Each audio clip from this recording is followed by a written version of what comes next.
Xin Chào, what's up everybody? All right, we're reaching into the TET season.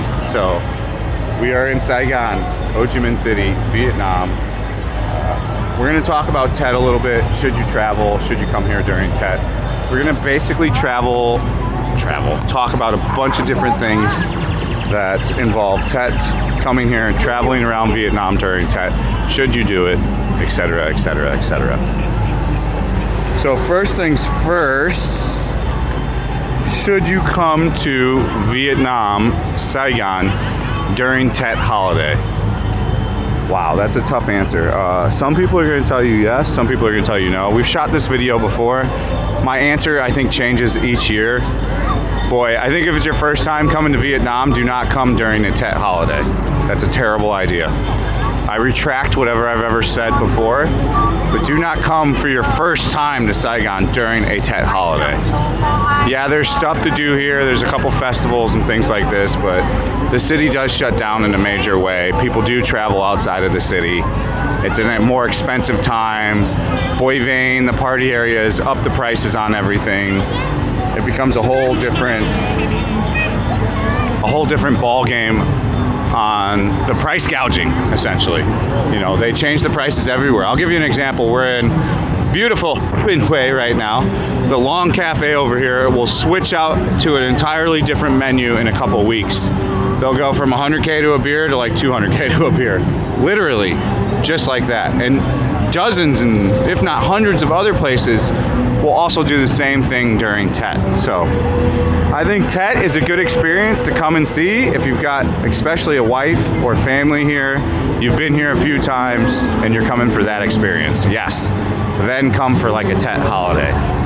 Now, as far as traveling around Vietnam during TET, terrible. I didn't like it. There's too many people. It's like, let me equate it to you. It's like traveling around America during Thanksgiving.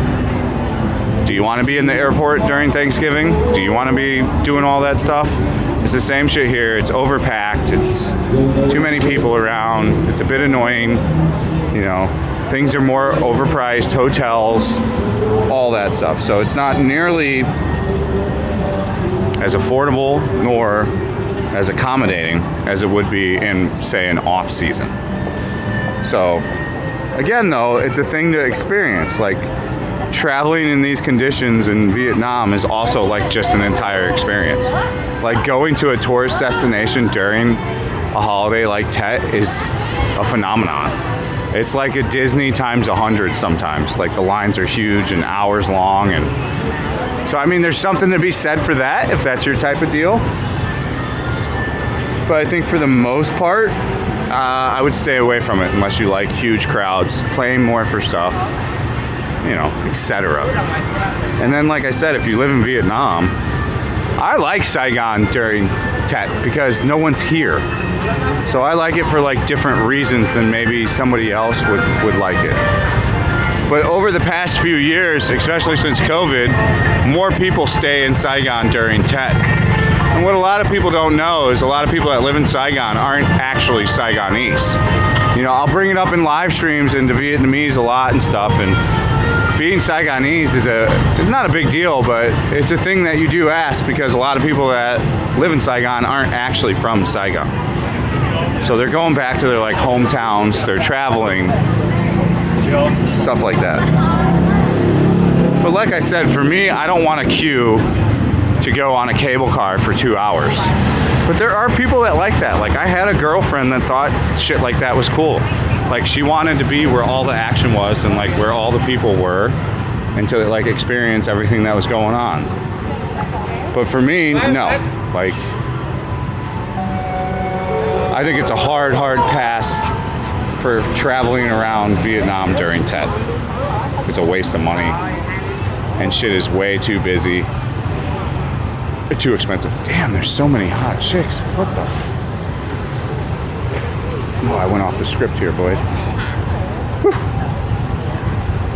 All right, let me pause this video. I've got to go in and buy a Strong Zero before the Strong Zero receptacle closes. They're $2 a piece, so we got a $10 dono, so I can technically buy one more Strong Zero. My chat hates me. So if you didn't know, I live stream over at kick.com/zbats. We've had a bit of rebranding over on the live streaming end. So if you want to see me stream, it's on zbats at kick.com. And if you want to get an apartment here, when you come here, we are discontinuing the tours, but we are going to help you get an apartment. If you need access to me, hit me up on the Patreon. And there's a bunch of additional cool content on the Patreon. That's patreon.com/fatandbroke.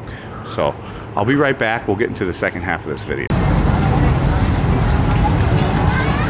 So, as I was saying, coming here on TET is a very risky procedure on your first adventure over to Saigon City, Vietnam. Things will be closed for some days. Many more things are open than what they used to be. If you're staying at a resort style hotel with like a restaurant and all this stuff, you'll be in pretty good shape. But I think first timers don't come during TET. Come during a different season. Do a bunch of research on like what weather you're looking for, what activities you're wanting to do. Are you an outdoor freak or are you like a restaurant freak? Like, I think depending on what type of person you are, weather doesn't matter as much. Like, for example, if you don't give a flying fuck about rain, you could certainly come during the rainy season and save quite a bit of money all over in all areas. You know, if you're looking to meet women, the weather doesn't matter either.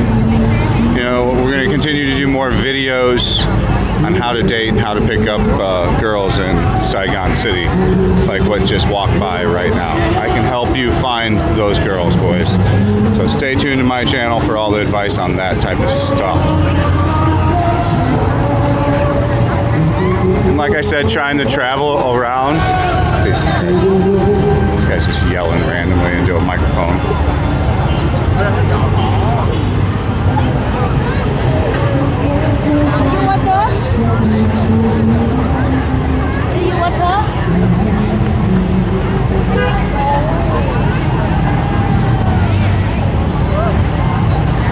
As I was saying,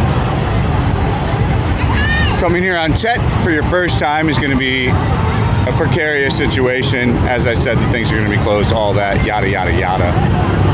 Traveling around here, if you are here during TET, is also going to cost more money if you go to the hotel. It's going to be more money at the restaurants. We already briefly talked about that. Like I said, like the Long restaurant will just change their menu pretty soon to up everything by about 30%. Boivin will raise the price for all their drinks as well during the TET holidays. That's meaning like weeks before, during TET, and weeks after. So there'll be a price raise just for New Year's Eve as well. It becomes more and more expensive during these times. It used to not be so bad. It used to be like Boivin had a beer for 20K. And then during, you know, TET or New Year's, they would charge 50K. But now it's like 50K at a beer, and then selling for like 100K during these holidays. So, paying 100K for a tiger. After you bought three and a half tigers, you just bought a case of 28 tigers. Like 28 tigers costs 350K.